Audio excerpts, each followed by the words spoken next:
Joseph Caiaphas was the high priest in Jerusalem at the time of Jesus. It was a difficult and dangerous time. Every day, Caiaphas faced the same delicate problem. He struggled to preserve all he could of Jewish national sovereignty. And yet, he must never allow the Romans who occupied Judea to be provoked. Caiaphas had a lot on his mind. Caiaphas always had a lot on his mind. Today, he had called a meeting of the Sanhedrin, the Supreme Court of the Jews.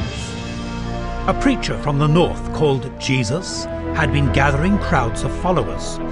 Some thought Jesus was the Messiah and would become king. Now it was reported that he had raised a man from the dead. Something must be done. But the Sanhedrin was confused. What shall we do? This man works many miracles. If we let him alone like this, everyone will follow him, and then the Romans will come and take away our sovereignty. We must do something.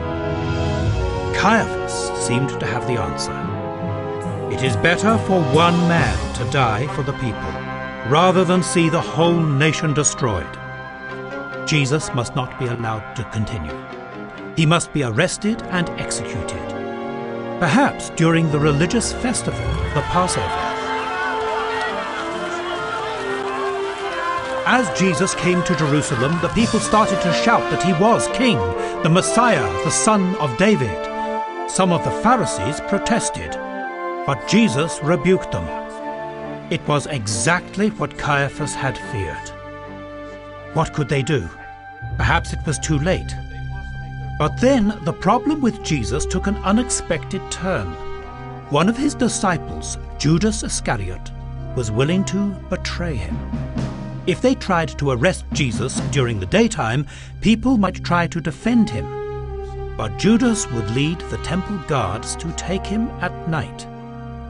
Judas expected to be paid for his help, but 30 shekels of silver seemed a fair price.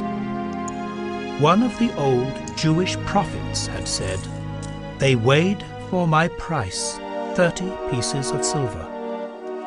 But nobody seemed to remember.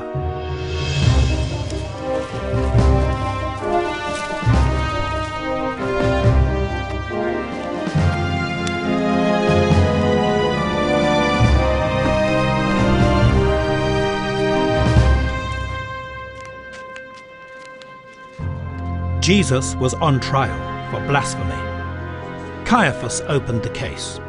"If you are the Christ, the Messiah, tell us. If I tell you, you will certainly not believe me. And if I ask you a question, you will not give me an answer." Caiaphas called for witnesses, and these were brought into the court. If the council did not find clear evidence against Jesus, then according to Jewish law he must be acquitted. The witnesses spoke against him, but they contradicted each other, and Jesus remained silent. This could go on, and time was slipping away. Again, the council seemed uncertain of what to do next. Most people were overawed by the Supreme Court. Just being on trial made many men tremble. But Jesus was not impressed. Caiaphas had one more option, to put Jesus under oath and ask him directly. "I put you under oath by the living God, that you tell us whether you are the Messiah, the Son of God." "I am." "He has spoken blasphemy." "And in the future you will see the Son of Man sitting at the right hand of God, and coming on the clouds of heaven." What further need do we have of witnesses? Look, now you have heard his blasphemy.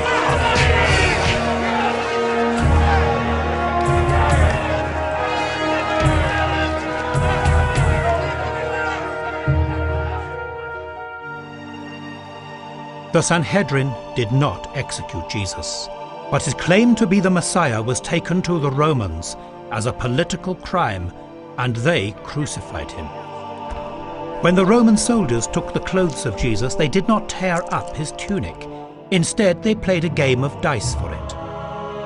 About 1,000 years earlier, David, the king and prophet, had written these words, "They divide my garments among them, and for my clothing they cast lots." During the Passover festival, Caiaphas was allowed to wear his ceremonial robes, which were usually kept under lock and key by the Romans. The neck of the blue robe could never be torn, as it was written about the high priest in the law of Moses, "You shall not tear your clothes." At the trial of Jesus, Caiaphas had forgotten this. Caiaphas himself had said it is better that one man should die for the people, and yet he did not see what was happening. Even when he tore his robes, he didn't seem to understand he'd broken a commandment of God. His mind was focused on just one thing, to maintain the delicate balance of power between the Jews and the Romans. Was that important? Well, yes, it was. But something else was happening, and he couldn't see it. Of course, it's easy for us to blame Caiaphas, but we too can fix our attention on what seems important and fail to hear the voice of God, especially when it cuts across our own ideas.